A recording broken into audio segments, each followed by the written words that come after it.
I am Betty Collins, and this is Inspiring Women, a podcast presented by my company, Brady Ware. This is the podcast that advances women toward economic, social, and political achievement. And I, Betty Collins, am here to inspire you today on your journey in life, which includes so many things. This is all about you. I am thankful that you're listening, but more importantly, that you're investing time in yourself. You can find more about inspiring women in this episode on the resources tab at bradyware.com.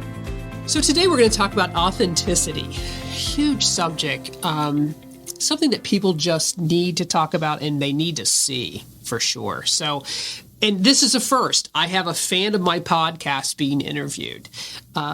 And that's life is good for me with that for sure. But today's topic, we just it needs to be discussed as we live in a crazy world where people long for authentic leaders or people who are authentic.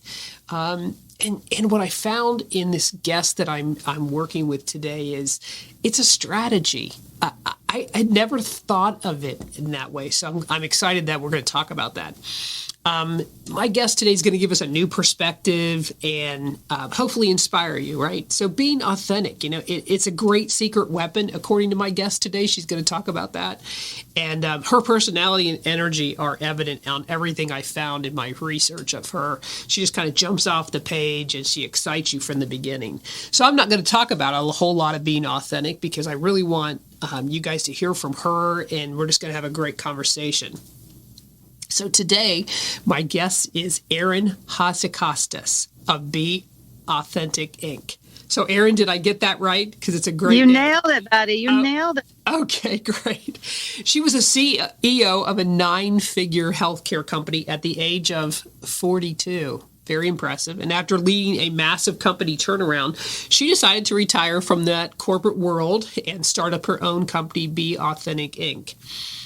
She was fed up with the sticky stuff, the corporate BS, wanted to help people have big-ass careers without compromising everything else.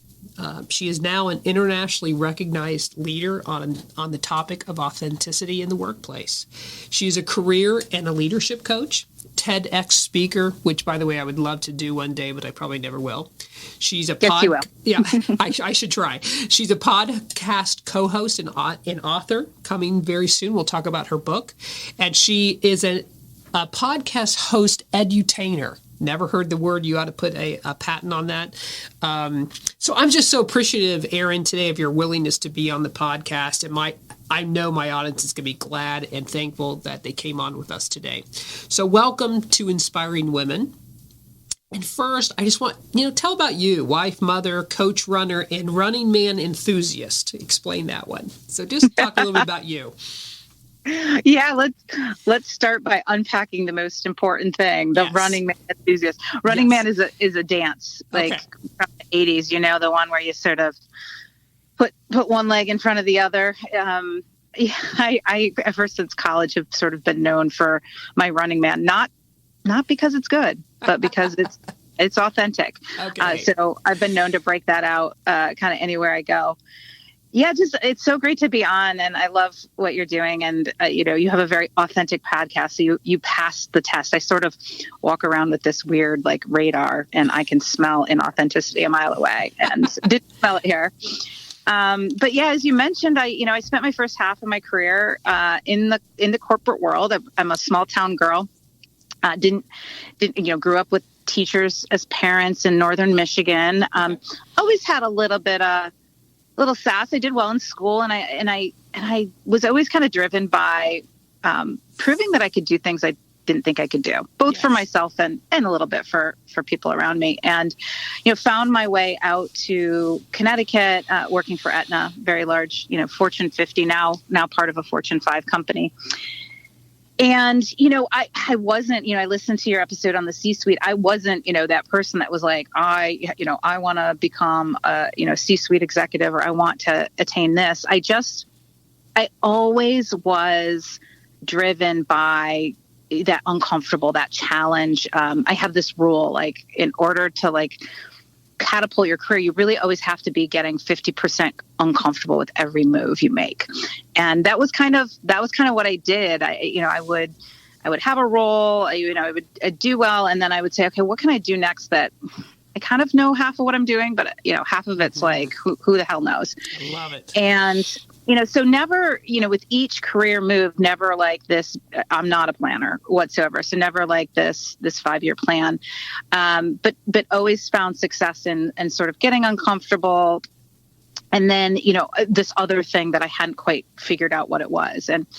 And so, as you mentioned, I ended up a subsidiary company of Aetna, a company that we had acquired. I joined the team, and basically every time a new executive from the acquired company left, they were like, oh, let's give it to Erin. Okay. And so, I kept getting more work and more responsibilities. And actually, I talk about it in the TED Talk, and I thought about it when you were talking about your C-suite episode. This might be annoying to some people. I'm sorry, but here's the truth. Okay. When I was first kind of offered the COO position of this subsidiary company, I actually said no. I remember it was a Friday. I talk about it in the TED Talk, and it was because I ran this compromise calculation, I call it. It was like the quick, I'm making this much money, and if I take this job, I'm going to have to sacrifice or compromise this much more. And it's sort of like, I'm good where I'm at, right? Like, I don't want to tip that graph. And then kind of one of many turning points, but one of my big epiphanies is I thought about it over the weekend and talked to people, half of which did not push me to go for it, to be honest. I realized that the main reason I had said no is I didn't want to have to fit into this mold or this sort of club. And I don't want to say it's just a men's club, but, largely inhabited by men, but other executives. And, that club to me was this tipping point where, things I worried about my ego growing and my, I talk about in the TED Talk, my calendar overflowing, my home life becoming a shit show. And then, maybe my personality even starting to blow. Yeah. And so the epiphany I had was, wait a minute. And I tell this to your listeners because I keep learning this for every part of my life. You should not do something because you hate the way it was done before. You can actually do it your own way. And so just to kind of wrap up, my backdrop, ended up saying yes. And as I started, taking on this higher level position, at that point I had realized that kind of this concept of being authentic, I had let myself be authentic, and it's just kind of who I was. But I was starting to realize that my authenticity was something that was actually propelling me forward. And so at the time, subconsciously, I turned it up.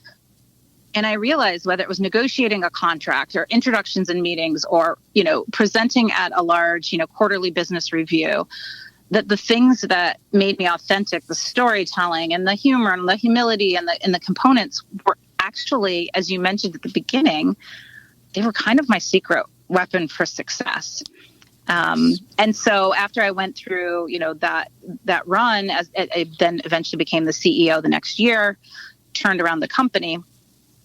And that's when I started to realize maybe I have something unique in the world that I need to do.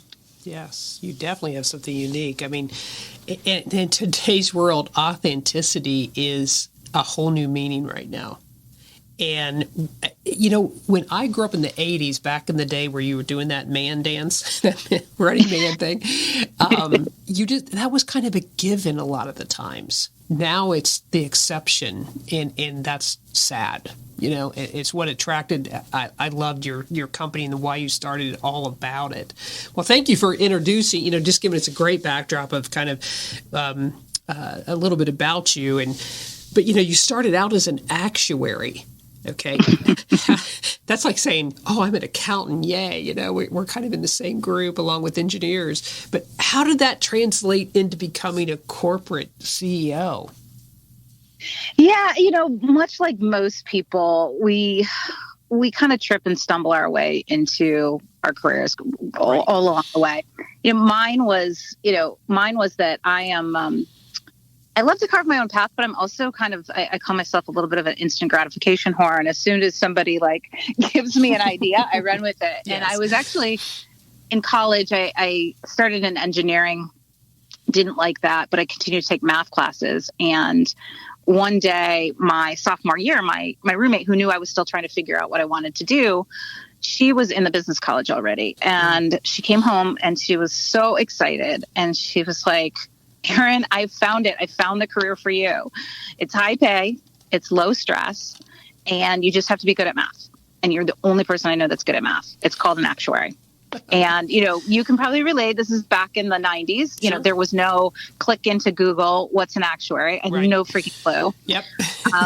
And so it turned into, a library run with, ugly pamphlets that gave me nothing other than a company name, addresses, and phone numbers that employed these such actuaries that had these high pay, low stress jobs. Yeah.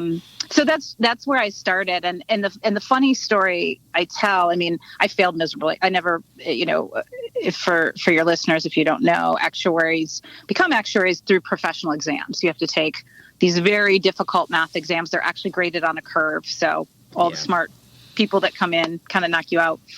And I failed like all 6, I think, that I took. Wow. Well, I know I failed all of them. But the first summer when I was interning, it sort of really ties into, so the irony of what I'm doing now. We had like a professional development day, like every Friday we'd hear speakers, et cetera. And one Friday, they gathered us 12 interns into this big hotel ballroom to do a Myers-Briggs assessment. And, so we all finished our exam. I was sort of like, oh, finally something I won't fail at. Right. And, the actuaries compiled all the results as, good actuaries do. And we were in this huge ballroom. There was only like 15 of us. We were in this like oversized ballroom, and they put up on this huge, huge screen the results. And they put them in a matrix. It was like a 2x2 matrix. And I remember looking up, and all I could see was that I was all by myself. Wow.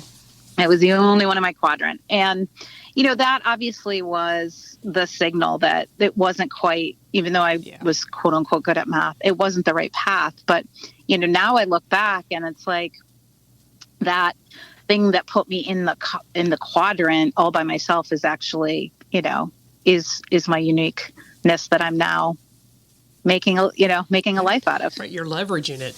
Yeah. I've had to do that in my career as a CPA. I'm not your normal CPA. And I chose accounting because it would be a good job. Okay. I grew up as a tasker. Everything was about, you got to be a tasker. And my story is kind of like yours in a way of, though my nevers became my opportunities. I didn't want to be a CPA, but I got it. I didn't want to be a business owner, but I did it. And I didn't want to merge into a large company, let alone do podcasts about inspiring women. It was all these things I would say I would never do, but then I kept being drawn to that. And I leveraged my uniqueness, which is personality, which you don't find a lot in accounting. Yep. Everybody thinks I'm good at math. I never had to take a math course because it's not what you do. But then you became this corporate CEO of a large company at a very young age. You crushed it at 42. That's just hugely impressive. But what made you decide to walk away from that and start your own company? That's a big aha moment. That just doesn't happen. Yeah. So it doesn't. One thing I had learned about myself, though, especially, you talked about in your podcast about the different seasons, right? And the different ages. In my 40s, I at least knew that in my career, this pattern had emerged. It was like almost masochistic. As soon as I was getting really comfortable, I was becoming like the go-to person. I could read an email in a hot second and know the answer. Like I would get stir crazy. And it was always, at first, before I realized it, and then later I just kind of succumbed to it. It would be frustrating, right? Because I literally could hear these two different voices. Like one would be like, "What the frick is your problem? Like, can't you just enjoy it?" Especially when I was having kids, right? Like, you just relax, just glide in this job. This is a good time. And then the other side of me would be like, "But you kind of suck when you're not fired up, when you don't have a challenge, like." You're kind of just average, and you go home feeling like you're not giving it your all. And so that pattern had emerged, in my career. Well, it was emerging again after, leading this company for 3 years, really getting it turned around both financially and culturally.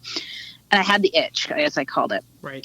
But I could tell this time that, again, it has to be 50% like uncomfortable. Like, and they were actually trying to keep me. They were throwing other executive jobs at me. And it was sort of like when you go out for a meal and you look at the menu and you're like secretly kind of like trying on, like, do I feel like a burger or a taco but nothing tasted good. And I think it was because not that I had the biggest job, right? Like, definitely these other jobs would be more challenging, at higher level. I wasn't the best C-suite executive ever, but I just knew that it would be too much of the same formula, too much of the same sort of leadership things I'd have to do. Yeah. At the same time, 22 years, not only in corporate, but I was in the same parent company that whole time. Wow. It was sort of like, if I don't do something now, every year for both internal and external reasons, it'll get harder.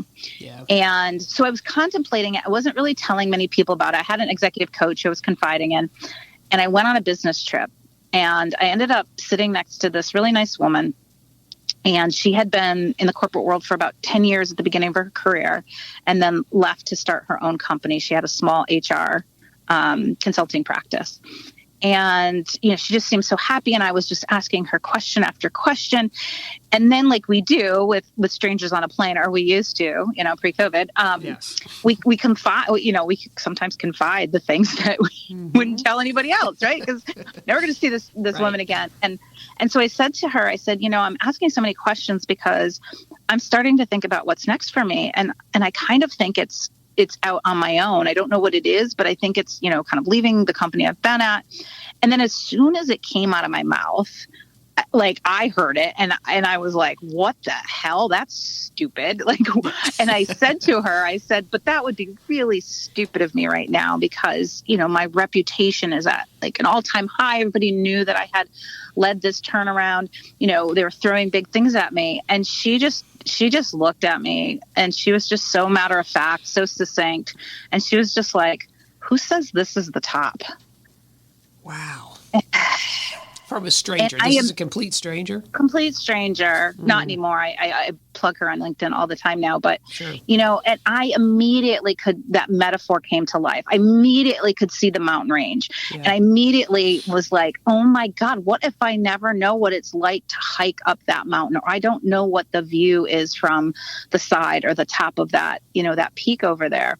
And so ultimately, my decision, like, I think, there's a couple ways. People either are faced with something major, right? Health scare, a job layoff, or the fear of not doing something becomes so much greater than the fear of leaving. And that's really what happened for me. It was overwhelmingly more fearful that I didn't, that I might go through my life and not know what it's like to try to, conquer a new mountain. And you don't know how fortunate you are that you had that light go on in your 40s, right? Because so many, you hit 50 and all of a sudden you're thinking things you never thought before. And from 40 to 50 is a long season, and it's a season that really counts at that pivotal moment. So you were really fortunate that a complete stranger on a plane helped you come to that. That's phenomenal. I love that. So taking the risk, it's why I went into accounting, because I wasn't a risk taker till too late in my life. But so we're talking about being authentic. Why do you think the corporate workplace, let's just call it the entire world, is so fake? And what can we do to change it? I think that's Americans today are like, it's all too much. But how can we change it, Yeah, when people ask me that a lot of why do you think it's the way it is? And it's very simple. We emulate those people before us. And we've gotten into this vortex, at some point, some person, some people, some massive people started to find success by, looking more buttoned up at work, or, name any of the things, having big fancy PowerPoints in the modern day era, like, and they had some level of success. And what we do, and we do this as parents, we do this as friends, whether it's what we just watch or we want the best for people, right? And so as mentors and sponsors and HR teams, they want to give the formula for success that they've seen work. The problem is nobody ever just like steps back and goes, oh my God, wait a minute. Like we've been in this vortex for 20 years and nobody's like snapped out and said, wait, is there a different way or is this working? And, for me, it's the reason I'm so passionate about it too. Not only did it work for me, it was, there's so many people fed up and burnt out, right, in corporate America. I'm sure you and your listeners, like whether it's them or their family member or their friends, and there's so much BS and there's so much extra layers. And I felt like, when I was kind of in it, I could complain about it, but it was sort of like, it is what it is. Yeah. But once, Betty, I cut through all that BS largely, right? I'm not perfect, but largely, and didn't succumb to that and had success. Like I felt like I had the right to cry my own bullshit, right? Like there is a better way. And it's not just me, right? Like I have so many people that emulate. I mean, one of the most recent, John Setterman, I don't know if you caught his interview, but I highly recommend it to you and your listeners. Okay. What a great example. So John, is it John? Yeah, John Setterman. He is the lieutenant governor in Pennsylvania, and he was just on CBS's Sunday Morning this last weekend. And this guy, I mean, he's 6'8". He showed up to the interview in a Carhartt jacket, a fluorescent yellow neck thing, and athletic shorts. Love it. He has tattoos on both arms, actually, of when he was the mayor of a town, of all the dates of the murders in the town. I mean, he just speaks his mind. And I think, when you ask the question, like, how do we turn it around? One of the things I talk a lot about is the good news with authenticity, unlike maybe some other things you'll read in leadership books and career books, like it's incredibly contagious in all directions, So I even talk about how, I used authenticity and my first boss was not very authentic at all, right? So it's not something I got handed on a plate or inspired by people above me. It actually is something that, a lot of it was inspired by my father, but, watching people around me. And then ultimately I was even further fueled by the employees that were within my organization. So the way we turn it around, and I talk a lot about this in my book, like, it's not just about saying, like, it's great to come on your podcast and talk about it, but it's really about modeling it. It's really about being that person that we all want to be. When we see like whether it's John Fetterman or quite frankly, Kamala Harris has been very authentic, Michelle Obama, like when we see those people that were like, so refreshing, right? Jacinda Ardern, and we see not only the refreshing, but we see that they're having success, right? Like they're not nincompoops. Something's going right for them.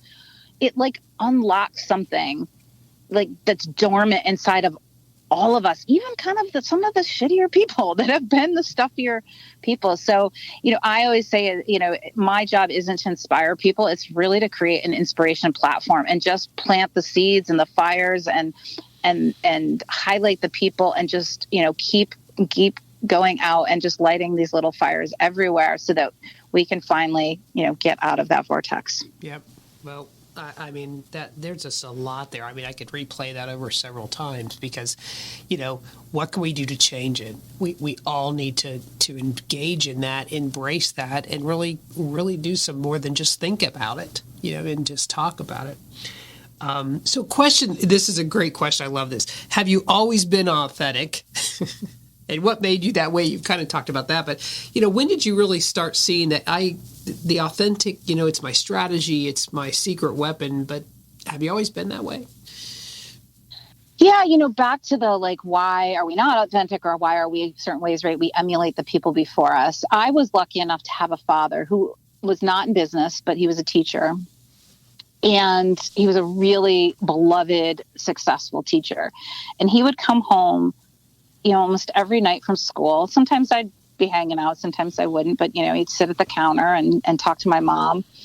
And, instead of the normal, like, complaining about this or students or whatever, he would tell story after story of just these unique ways that he taught.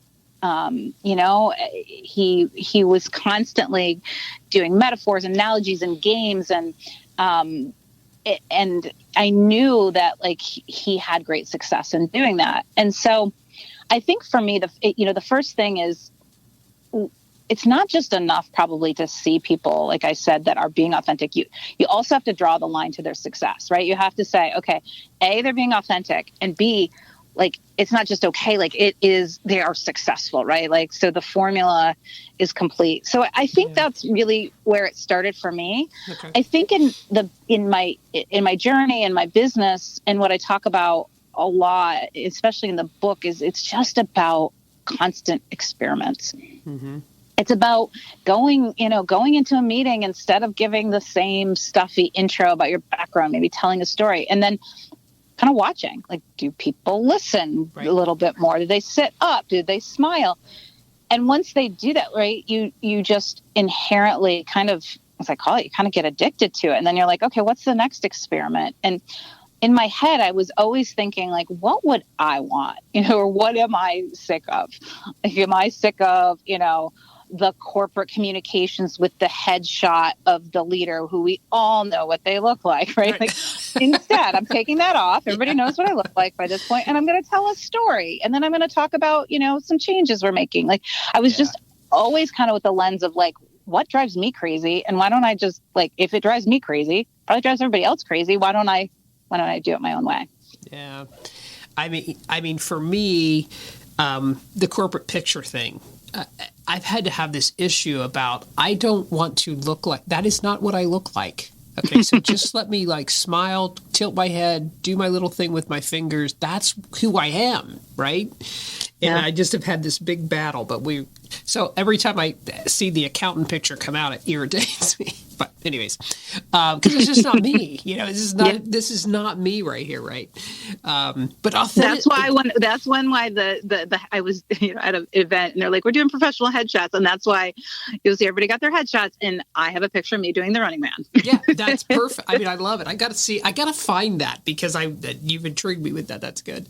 But authenticity is a strategy. I loved that when I saw that on. You're really passionate about that, and I haven't thought about it that way, because we all want to think we're authentic, right? We all want to do, but I'd love to get your perspective. Some people just fear that being too authentic exposes too much. What do you think? What do you think about that? Tell us about that. Yeah, I mean, so for me, I know those fears are out there, right? But I would think back to my career, and I'm like, well, no, but it worked for me. And what I've really spent the last 2 years is exploring, okay, what is actually authenticity? Because in my head, intuitively, I knew it wasn't just this free-willing, la-ti-da, go into work and do whatever, you do at a pool party. Right? Yeah, right. I knew, and so actually, as I was writing the TED Talk and the book, I started to do some research. And so I started first with, what's the origin of the word, right? Let's go to the Greeks. And the origin of the word is Authenticos. And that word actually means to be genuine, but it means also to be original and to be authoritative. Mm. And like I talk about, it's like this beautiful intersection between being yourself, but also being a little badass. And I knew that about myself.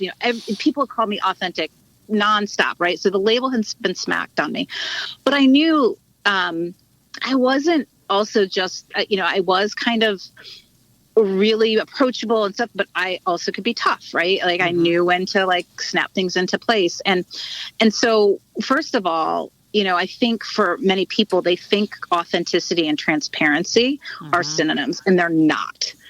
Authenticity, especially as we talk about in the workplace, it's not, I don't want to say it's an oxymoron and be somebody you're not, right? Because then we just go in the whole other direction. But it is a much more nuanced word. And then as I was writing my book, it was interesting when I first started writing my book. So it's called You Do You-ish. Mm-hmm. And part of the reason for the ish, I'm hoping it's fun as people see it. Everybody's kind of placing the ish in different, and I love it. They're like, I think the ish is because of this. But for me, I wrote ish because it's not just about you do you. And what I wanted to do is come up with, okay, so then how do we define it? It's inherently personal, but there is a thing. We all know it when we see, the Michelle Obamas of the world.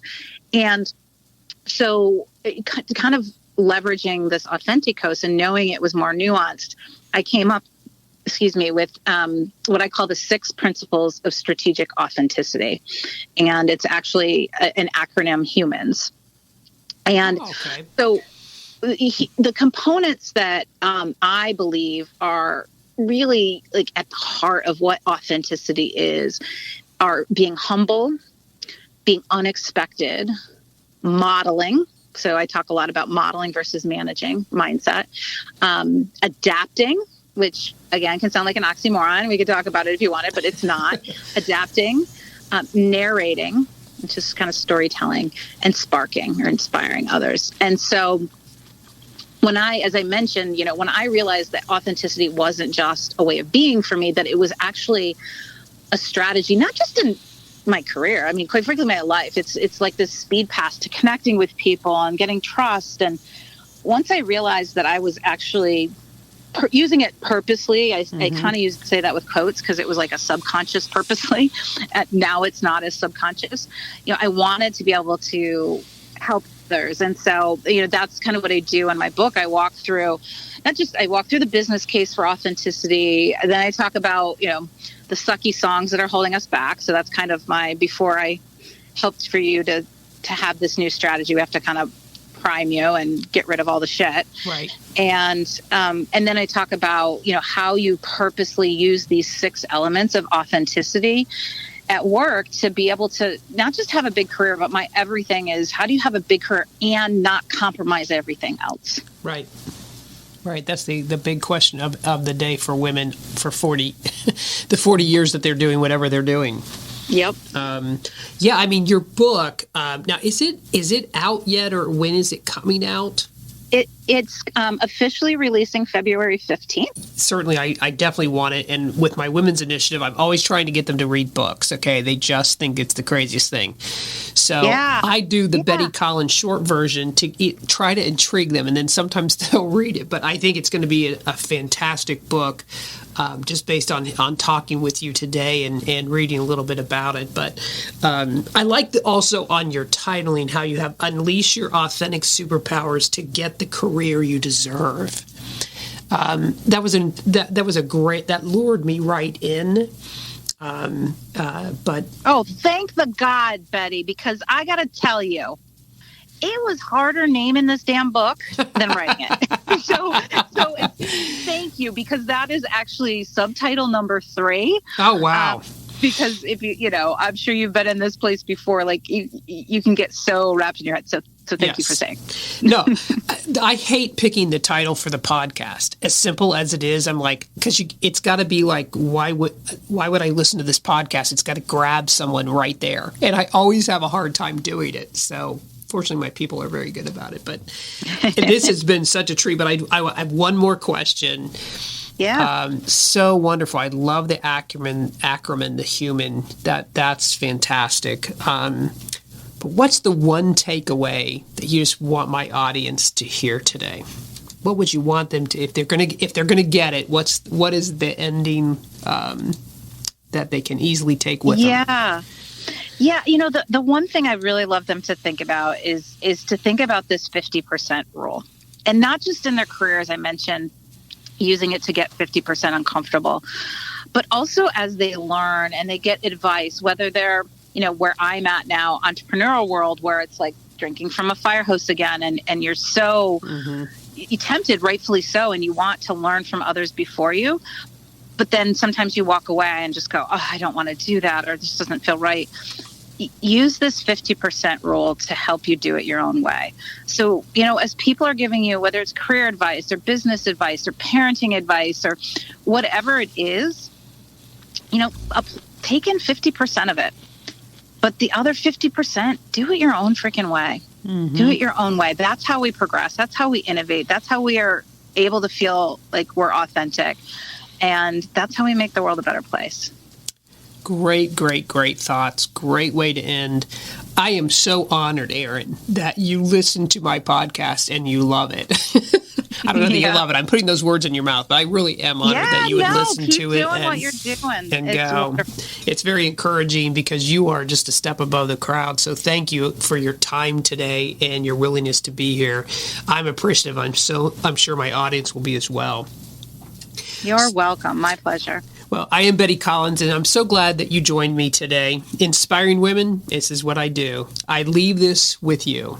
Being strong speaks of strength, but being courageous speaks to having a will to do more and overcome. As your career advancements continue, your financial opportunities will grow. You need to be prepared. And you can do that by going to our website, bradyware.com, to find out more about us and the accounting services that we provide. All this and more about the podcast can be found in the episode show notes.